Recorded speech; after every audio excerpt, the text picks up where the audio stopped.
Welcome to AS Softech website and software development company. Student attendance and fees management software সম্বন্ধে discuss করব।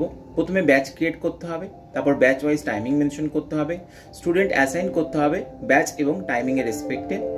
Daily অ্যাটেন্ডেন্সের section থাকবে যেখানে batch wise স্টুডেন্টের attendance আপনাদের mention করতে হবে, প্রেজেন্ট অ্যাবসেন্টটা। রিপোর্টস পাবেন, রিপোর্টসে আপনি স্টুডেন্ট ওয়াইজ রিপোর্ট পাবেন, ব্যাচ ওয়াইজ রিপোর্ট পাবেন। ফিস কালেকশনের পার্টে কি থাকবে? ফিস কালেকশনের সেকশনে আপনাদেরকে কোর্স এবং ডিউরেশন অনুযায়ী ফিস অ্যামাউন্টটা মেনশন করতে হবে, ফিস ক্যাটাগরি মেনশন করতে হবে, এক্সাম ফিস, মান্থলি ফিস, অ্যাডমিশন ফিস, স্টুডেন্ট ডিসকাউন্টের অপশনটা মেনশন করতে হবে। যদি কোনো স্টুডেন্টকে ডিসকাউন্ট দিতে চান তাহলে স্টুডেন্টের ডিসকাউন্ট অপশন মেনশন করতে হবে। ফিস কালেকশন সেকশন থেকে স্টুডেন্ট ওয়াইজ আপনাদের ফিস কালেকশন করতে হবে। রিপোর্টে ডিউ ফিস রিপোর্ট, পেড ফিস রিপোর্ট, মান্থলি ফিস রিপোর্ট, স্টুডেন্ট ওয়াইজ ফিস রিপোর্ট, এই অপশনগুলো আপনারা পাবেন। যদি এই ধরনের সফটওয়্যার কারোর লাগে এবং ডেমো দেখতে চান তাহলে আমাকে কল মেসেজ করতে পারেন। আমাদের ফোন নাম্বার 9051057054। আমাদের office address Wavell IT park, Kalyani, Nadia, West Bengal.